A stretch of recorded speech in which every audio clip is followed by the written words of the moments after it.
এবং বন্ধুগণ, আমির জামাত ডাক্তার শফিকুর রহমান আপনাদের সকলকে সালাম জানিয়েছেন এবং এই আন্দোলনে গত রাত থেকে আপনারা যারা এখানে অবস্থান করেছেন, করছেন, করবেন, আমরা এই আন্দোলন সফল না হওয়া পর্যন্ত আশা করি বর্তমান অন্তর্বর্তীকালীন সরকার সহযোগিতা করবে এবং ছাত্র জনতার এই দাবি বাস্তবায়নে তারাই এগিয়ে এসে ভূমিকা পালন করবে। ছাত্র জনতা আবার জীবন দেওয়ার, আবার গুলির মুখে দাঁড়াক, সেটার জন্য অন্তর্বর্তীকালীন সরকার অপেক্ষা করবে, এটা আমাদের জন্য দুর্ভাগ্যজনক। সুতরাং ভাই এবং বন্ধুগণ, আমার সম্মানিত শ্রমিক ছাত্র জনতা ভাই বোনেরা, আজ এখানে আমাদের ছোট বাচ্চারা আবার নেমে এসেছে। আমি সাংবাদিক ভাই বোনদের কাছে অনুরোধ করতে চাই, আমাদের ভাইয়েরা, আমাদের বোনেরা, আমাদের ছাত্র জনতা, আমাদের জুলাই যোদ্ধারা, আমাদের শহীদ পরিবার, আমাদের আহত বন্ধুত্বরা এখনো যখন পুনর্বাসিত হয় নাই, তার আগে বিচার সংস্কার সম্পন্ন না করে আবার আরেকটা ঠুনকো নির্বাচন দিয়ে জাতির সাথে তামাশা করতে দেওয়া হবে। কারণ এরকম নির্বাচন আমাদের অবশ্যই প্রয়োজন, কিন্তু বিচার এবং সংস্কার ছাড়া জাতির প্রত্যাশিত নির্বাচন বাস্তবায়ন অসম্ভব। সেজন্য আমরা দাবি জানাতে চাই, অবশ্যই দ্রুত সময়ের মধ্যে ছাত্র জনতার এই দাবিকে সামনে রেখে আওয়ামী লীগকে নিষিদ্ধ করে বাংলাদেশের জনগণের দাবি বাস্তবায়ন করবেন। মাঝখানে যুবলীগ, স্বেচ্ছাসেবক লীগ আর এই সমস্ত ডালপালা কাটার ষড়যন্ত্র করে আমাদের এই ছাত্র জনতাকে আর ঘরে ফিরিয়ে দিতে পারবে না। নতুন আর কোন প্রহসন করার প্রয়োজন নাই। প্রহসনের জন্য 8 মাস সময় এনাফ ইজ এনাফ। পরিষ্কার বলে যাই, আমরা ছাত্র জনতা আজ এখানে নেমেছি পরিষ্কার বাস্তবায়নের জন্য। আওয়ামী লীগকে নিষিদ্ধই হচ্ছে এখন দেশের মানুষের 1 নম্বর প্রধান এবং সবচেয়ে মূল লক্ষ্য। এই লক্ষ্য থেকে অন্য কোন দিকে আমাদের ডাইভার্ট করা যাবে না। এজন্য আমি আপনাদের কাছে আহ্বান জানাতে চাই, আসুন আমরা ছাত্র জনতা এদেশের জনগণের পক্ষ থেকে এই আওয়ামী লীগকে নিষিদ্ধ করে একটা নিরাপদ বাংলাদেশ তখনই করা যাবে। শুধু নিরাপদ যমুনার দায়িত্ব আমাদের কাউকে নিতে হবে না, নিরাপদ একটা বাংলাদেশের দায়িত্ব আমরা সবাই মিলে নিতে হবে।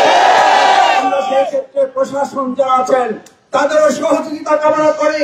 আমাদের দেশের বিভিন্ন স্তরে যে যেখানে আছেন, আমি আশা করি আওয়ামী লীগকে নিষিদ্ধ চাই এই জনগণ ছাত্র জনতার আহ্বানের সাড়া দিয়ে শুধু যমুনায় নয়, বাংলাদেশের প্রত্যেকটি ইঞ্চি মাটিতে দাঁড়িয়ে আমরা ব্যারিকেড তৈরি করতে সক্ষম। এখানে যদি চারদিকে আমাদের ব্যারিকেড দেওয়া হয়, তাহলে আমরা ধরে নেব সারা বাংলাদেশের আবার 56,000 বর্গ মাইলে আমাদেরও ব্যারিকেড তৈরি করতে বাধ্য হবে। এখানে ব্যারিকেড দিয়ে ছাত্র জনতার এই গণজোয়ার ঠেকানো যাবে না, বরং সারা দেশে এই জনতার গণজোয়ার আপনারাই দায়িত্ব নিয়ে ছড়িয়ে দিবেন। আমি মনে করি সেটি দায়িত্ব আপনারা নেওয়ার প্রয়োজন নাই, বরং আলোচনার ভিত্তিতে দ্রুত সময়ের মধ্যে আওয়ামী লীগকে নিষিদ্ধ করা এবং তার আগ পর্যন্ত আমার সম্মানিত ঢাকা সিটি কর্পোরেশনবাসী, দেশবাসী যে যেখানে আছেন, আমার সন্তানকে যারা গুলি করে হত্যা করেছে, আমার মায়ের বুক যারা খালি করেছে, আমাদের ভাইকে আহত বন্ধুত্ব করেছে যারা, অবশ্যই তাদেরকে নিষিদ্ধ করে তারপরে আমরা ঘরে ফিরে যাব।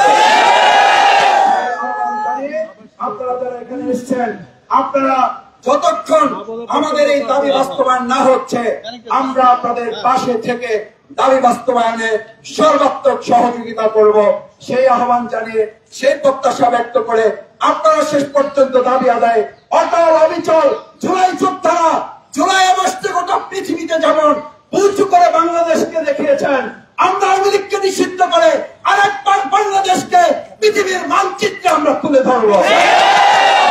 সেই প্রত্যাশা ব্যক্ত করে আমার সম্মানিত ছাত্র জনতা ভাই বন্ধুদেরকে ধন্যবাদ জানিয়ে, কৃতজ্ঞতা জানিয়ে, অভিনন্দন জানিয়ে, গতকাল থেকে রাত থেকে আপনারা কষ্ট করে এখানে আছেন, আমির জামাত ডাক্তার শফিকুর রহমান আপনাদের সাথে এই সমস্ত বিষয়ে তিনি ওয়াকিবহাল আছেন, খোঁজ খবর রাখছেন এবং তিনি আপনাদের আন্দোলনে সহমত পোষণ করে এটিকে আওয়ামী লীগ নিষিদ্ধের এই দাবির সাথে বাংলাদেশ জামাত ইসলামী একাত্মতা ঘোষণা করে সামনের দিকে আন্দোলন এগিয়ে নিয়ে যাওয়া, দাবি বাস্তবায়ন করা আমরা সম্মিলিতভাবে করবো ইনশাআল্লাহ। আসসালামু আলাইকুম ওয়া রাহমাতুল্লাহ। দর্শক এতক্ষণ কথা বলছিলেন ঢাকা মহানগর দক্ষিণের জামায়াতের সেক্রেটারি ডক্টর শফিকুল ইসলাম। তিনি এসেছেন হাসনাত আবদুল্লাহর পাশেই তিনি দাঁড়িয়ে বক্তব্য রেখেছেন। একটু বিষয় আপনাদের জানিয়ে রাখি, বাংলাদেশ জামায়াতে ইসলামী এই ছাত্র জনতার সাথে একাত্মতা পোষণ করেছে যে তারাও কিন্তু আওয়ামী লীগ নিষিদ্ধের দাবি করছেন, অর্থাৎ তারাও আওয়ামী লীগ নিষিদ্ধ চাই, সেই বিষয়টি তারা বলছেন।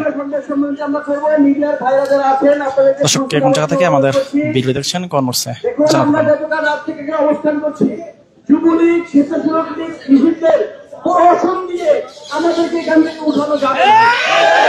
আমরা এর আগে দেখেছিলাম ছাত্রলীগকে মিলবে আরো নিষিদ্ধ করা হয়েছে, তারপরে একটা বাংলাদেশের অনেক জায়গাতে ছাত্রলীগের মিছিল দেখেছি।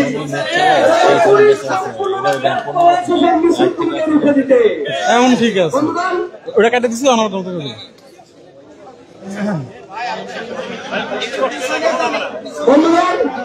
আমরা একটু নিরাপত্তা করছি। আমরা এখনো সংবাদ সম্মেলন শুরু করবো।